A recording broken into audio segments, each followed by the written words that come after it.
Morning, everyone. Happy Monday. We got a pretty day in front of us. Looking out the window atop Red Mountain, we've got sunshine. It is the 11th of May, 2026. Just a slight chance of a shower today. It's about 20%. High of 78. Looks great for tomorrow. Sunshine, 77 degrees for the high. And then Wednesday, partly cloudy, a high of 84. The rest of the week looks pretty good, too. So we'll dry out, and those rain showers put to bed for just a little bit. And maybe it will stay away just for a little bit.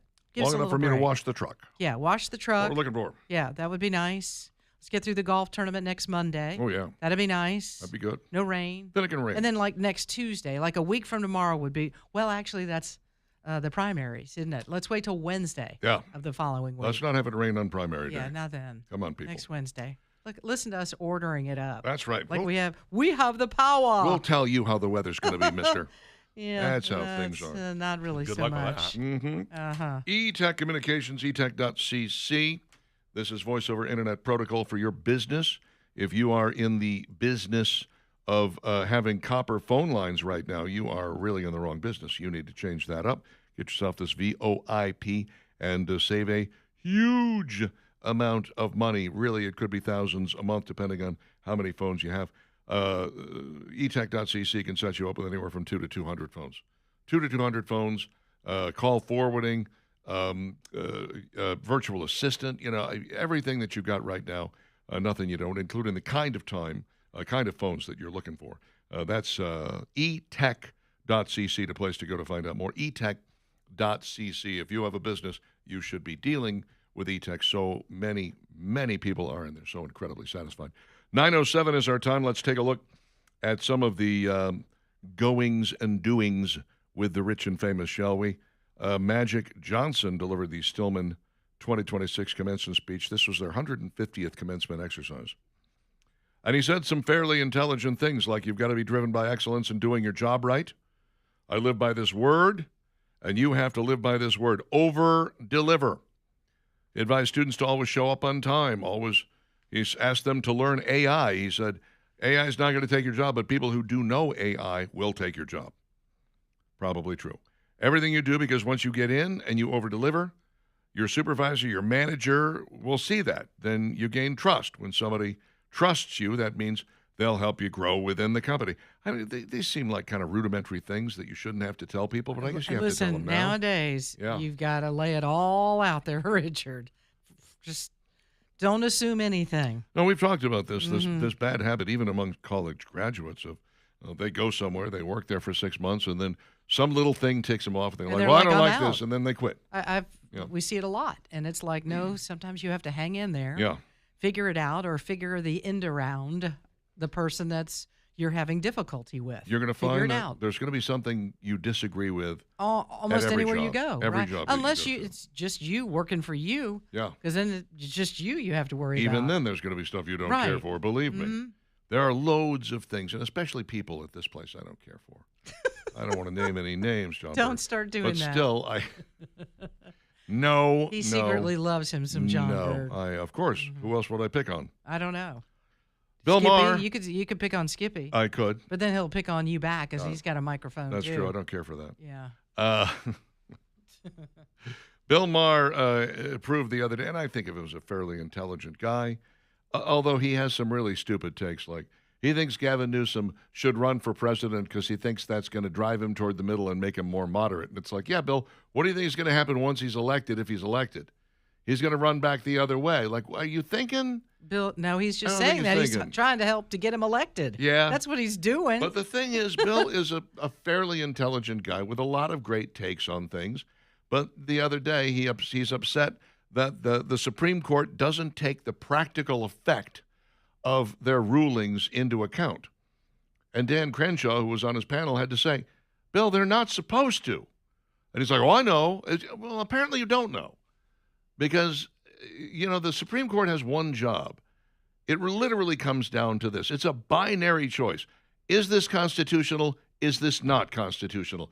That is all they are deciding. It's all they're supposed to be deciding. That's exactly right. They're supposed to play it right down the middle. That's why I was so frustrated with the Affordable Care Act ruling, because the ruling should have been, this is not constitutional. Hand it back to Congress if you want to make it constitutional, you have to change tax to fee, and you have to take out this Medicaid part. Instead, Roberts went in and did that himself and went, you're not there, now supposed it's to do that. constitutional. No. And even some of that is a little, let them figure it out. Here is your answer to your question. Right. And that's what the Supreme Court is for. You go figure out what's not right. You notice that they didn't say to Alabama, well, here's what's wrong with your map. Let us fix that for you. Louisiana came along and said, we're going to try this. Right. And it worked. And we had a landmark candidate ruling. here saying that exactly right. And we've seen that before. The language was not correct the way that Alabama presented it. Yep. And so they just kicked it back. They're not going to tell you the reason why. They just it's not worded correctly. But when it comes to, for instance, the ruling on whether or not there was a right to an abortion in the Constitution, many legal scholars over the years have said, boy, they had to work so hard to find that right. They had to find it in the penumbra of the right to privacy. It was a ridiculous ruling. It was kind of like, we're going to rule this way because we want to. It's just not really there. So when this Supreme Court finally ruled, no, that's not there, they made a mistake, we're taking that away, and he says, well, they didn't take into account the practical effect. It's not their job. That's right. It's not their job. Not their job. No. Their job is simply to decide whether something is constitutional or not constitutional, and that's exactly what they did with this most recent ruling on the drawing of lines within your state. Here's another idiotic take from Sonny Hostin on The View. Shocker, I know. Try to hold on to something. Sonny Hostin said something stupid on The View. I'm thoroughly shocked. There's an attorney standing right behind her every day. She complained that Secretary of State Marco Rubio is standing by while the Trump administration rounded up Latinos. What? Yeah. Republicans are going to lose because I do not think that Marco Rubio can remove the stench of the Trump administration from his very being. He is the son of immigrants from Cuba that came here in 1956. How dare he stand by complicitly and allow Latinos to be rounded up, allow American citizens to be shot in the face and shot in the chest and shot in the back? What the hell are you talking about? What? Jeez. How dare he allow the voting stand by idly while the Voting Rights Act is gutted? First off, he's the Secretary of State, right? That's number one. He doesn't have any say over the Voting Rights Act. The Voting Rights Act was actually thrown out by 2 or 3 Supreme Courts ago. You got to go back a ways for them before they said, you know what, this thing is crazy. It's no. I'll tell you how long ago it was. We were in the other studio at the other end of the hall. Now that well predates Talk 99.5. Okay, that was 1070 WAPI, a signal that no longer even exists. Nonetheless, he didn't have anything to do with that, and he didn't have anything to do with this most recent ruling by the Supreme Court. And they're not rounding up Latinos. They're rounding up illegal immigrants. They don't care where they're from. Did they come? They're not shooting him in the face. Yeah, well, she was talking, of course, about the protesters in Minnesota, one who tried to hit an ICE agent with her car, and another who ran into the fray extenuating with a circumstances. gun. Yeah, stupid move on his part. But, again, this idea is, well, how dare he stand by while this is going on? How dare he stand by while the law is being enforced? Is that what you're suggesting? What's the problem? That's what it sounds like. How dare he let the law be enforced like that? Netflix's Narnia is delayed. Greta Gerwig, the woman behind Barbie, is putting this movie together, and they shoved it back from a Thanksgiving opening to a February opening. Oh. Ooh. Massive delay. Ooh. Not just a massive delay. That's like going, listen, man, we're excited. Your band is coming. They're playing Protective Stadium. It's going to be huge. You know what? Iron City. What? Hold on. I thought we were playing Protective Stadium. No. 45,000 seats. You're not ready for that. We're going to put you in Iron City. You got about not quite 2,000 people. That's what we're going to do. I mean, a Thanksgiving opening is a Christmas movie. Yes, it is. A Christmas movie is a huge deal. Yeah. February opening is you're relegated to the death zone. You've given up. Yeah. Yeah. They apparently have seen something in this that they don't like, and they don't think they want it to be. I think it needed to be done. Yeah. What, the Narnia movie? I don't think this needed to be done. No. This is actually The Magician's Nephew is what it is. Oh, so this is the next story in line, huh? It is technically, actually, interestingly, I was in 8th grade, well beyond the point where most people read these C.S. Lewis books. And I was in the library, and I ran across this book called The Magician's Nephew that I'd never seen before. And it had an 8 on it. I was like, oh, this is 8th in a series? I'll start with number 8. What the hell? Work your way Okay. backwards. Yeah. So I opened the thing up and I read it. And interestingly, it was the origin story of The Lion, the Witch, and the Wardrobe. And in later versions of this, they made it number 1. They made it the first So story. somebody finally put it in chronological Yeah, order. and The Lion, the Witch, and the Wardrobe is in second place. It wasn't Okay. necessary. They didn't have to do that. I think The Lion, the Witch, and the Wardrobe is a better opening. And then by the time you get to number 8, it's like, well, how did this ever happen? Here's how it happened. And you go back and you read about that. But apparently this thing it's got flop written all over it, which is Flop, sad. flop, flop, flop. F-L-O-P. All over it. Bomb. Flop. It's a big flop. You know what? Why don't we wait for Steve's turn? He's coming up next. How about that? Yeah, Do it. let's do it.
Cheap Trick, 922. Dixon Divining, Talk 99.5, talk995.com. You know, I thought for the longest time that Bun E. Carlos had just reached an age where he could no longer play with the band. But no, apparently they had some kind of falling out because he's got his own band and he's out there playing still. For those of you that don't know, back in the late 1970s when Cheap Trick was just making headway, you had Robin Zander, big blonde-haired rocker looking like cool. Tom Pedersen, the bass player, kind of looked dark and, gloomy. But, rocker all the way. And then you had Rick, who had, 6 or 7 guitars strapped around his neck. He had that weird hat that he would wear all the time, and he was just bigger than life and weird. Buddy Carlos looked like a 1940s businessman behind the drum kit, wearing a suit with a thin black tie and a cigarette hanging out of his mouth. You're like, did you just come from a meeting? What is that all about? He's happy in whatever he had on. And he looked like he was 40. Rest of the band was 22. He looked like he was 40. It's like, what's this all about? I don't know. 923 with Dixon and Vining. Yeah. Listen, folks, if it is time to get yourself a new ride, and it happens, you're in a vehicle for a while. Maybe it's the mileage. Maybe it's the comfort. Maybe the family has grown and you've got to do something different with the current vehicle that you have. Don't trade it in. Don't try to sell it yourself. All of that is a pain. And I tell you, the guys at Birmingham Broker make it so seamless and so easy. And the main thing is, and this is the part that I really loved, when I sold my car through Craig at Birmingham Broker, Craig was like, we tell you right up front, within just a short period of time, like 15 minutes give them, they'll tell you right up front what they are going to sell the car for, what they expect that they can get for the car, and then get a check in your hand. That is what is so wonderful about this. So many times when you trade in a car, there's the shell game. Here we go. What are these numbers here? And you're moving it around and you're not really telling me what the value of the car is and what you're willing to give me. You don't get that runaround with Craig and the guys at Birmingham Broker. It's serious, fun, and easy, and they do all of the work. The only thing you need to do is get your vehicle to them. So if you got a truck, an SUV, what is it that you're driving right now that you're ready to unload, that you need help selling? Let them do it. 2224 4th Avenue South in downtown Birmingham. They've been with us from day one, 10 years, and we love it. Thank you, Craig and the guys at Birmingham Broker, for all you do for all of our listeners. Reach them online, too, if you want to do that. BHAMBroker.com. Once again, it's BHAMBroker.com. It's Steve's turn. Well, Saturday we learned of the passing of the second major Atlanta Braves figure within a week. Days after Ted Turner passed away, we found out about the passing of heralded longtime Braves manager Bobby Cox. Cox, born Robert Joe Cox, May 21st, 1941 in Tulsa, Oklahoma, was good enough in his youth to get signed by the LA Dodgers, but he spent pretty much all of his time within that organization in their minor league farm system. He then got traded to the Braves, where he once again never broke into the majors, before he ended up being picked up by the New York Yankees, who apparently saw something in him. They traded for him right after the 1967 season. He was called up to the show, played there in 1968 and 1969, mostly playing third base before he got sent back down for the 1970 season. After that, he decided to hang up the cleats as a player. But his baseball career continued. He joined the Yankees farm system as a coach for the 1971 season, worked his way back up through the system, was part of the 1977 Yankee staff, headed by often fired and rehired manager Billy Martin. They went on to win the World Series that year. 1978, the Atlanta Braves hired him, and he replaced Dave Bristol as their manager. Took over a team that was, well, a noted cellar dweller.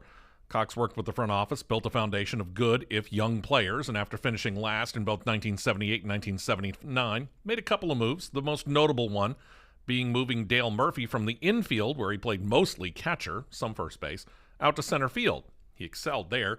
Braves claimed their first above 500 season since 1974. But the 1981 season was another one where the team languished, and after the season, Cox got fired by Ted Turner. The ironic thing was that Turner was asked about his short list of replacement managers after the firing, and he replied this, quote, "It'd be Bobby Cox if I hadn't just fired him. We need someone like him around here." Okay. Joe Torre followed him in Atlanta, fared a little better with Cox's players. He won the NL West in 1982. Yes, I said NL West. I'll get back to that. Finished second in the division in 1983. Meanwhile, Cox got hired by the Toronto Blue Jays for the 1982 season. In his 4 seasons there, the team saw improvement. He actually led them to their first ever winning season in their history. Remember, they were an expansion team from the mid-1970s. So in 1983, got their first ever winning year, and they won the American League East for the first time in 1985. It was after that season, Turner called up the Blue Jays seeking permission to talk to Cox about coming back to Atlanta to become their general manager. They agreed, and he left. Made all the player decisions beginning in 1986. But things in Atlanta were a little better, and after firing 2 managers in his first 5 years in the GM role, he fired a third in June of 1990 and put himself back in the role of being the Braves manager. But during the time as GM, he notably picked up some very talented players along the way, including the likes of names that you would recognize if you follow the Braves: Tom Glavine, Steve Avery, John Smoltz, Ron Gant, David Justice, and drafted a kid you might have heard of by the name of Chipper Jones in the 1990 draft. After finishing out the 90 season as a field manager and general manager, turned the GM role over to John Schuerholz, who he had hired away from the Kansas City Royals. All of this paid off immediately. Players the Cox had picked up started to gel, and the Braves not only won the NL West, but became the first team along with the Minnesota Twins that same year to go from worst to first in their league, faced off against each other in the World Series, won by the Twins in 7 games. But it did lead to a streak of division titles for the Braves that wouldn't stop until well into the 2000s, which was only broken by a second-place finish in 1994, and included winning the World Series for the Braves in Atlanta, the city's first major sports title, when they bested the Cleveland Indians in 6 games in 1995. It was their first year in the newly formed National League East because all the divisions got realigned with the expansion of 2 teams and the creation of Major League Baseball's Central Divisions. In all, the Braves won the division title from 1991 through 2005, with that 1994 exception. Cox's final year as the Braves manager was 2010, claimed second in the NL East that year, but lost in the divisional series. In his personal life, Cox was married twice, had 8 children between the 2 marriages. 2019, suffered a stroke, recovered though, and was actually in attendance at a Braves game that September. Caused a little bit of paralysis on his right side, mostly affecting his right arm. 2020, got diagnosed with congestive heart failure, caused his health to continue to decline. He actually couldn't attend last year's All-Star game held in Atlanta, but many tributes by his former players were sent to him. In all, Cox was named Manager of the Year 4 times, once with the Blue Jays, the other 3 with the Braves, 91, 2004, and again in 2005. Marks him as one of only 4 managers in MLB history to get the award in both the American and National Leagues. He retired with the 4th most wins in MLB history, compiling a record of 2,504 wins, plus the 67 wins in the playoffs, plus the 1 World Series appearance. His final year of managing, he got ejected in a mid-September game, marked his 158th time he got ejected in a regular season game, 162nd if you included the playoffs, MLB's all-time record for that. Cox is in the Atlanta Braves Hall of Fame. He's also elected to the Baseball Hall of Fame in 2013 and others. Passed away on Saturday. Exact cause not released, but I would imagine congestive heart failure had something to do with it. Bobby Cox, 84 years old. Celebration of Life will be held on TBS at 7:05.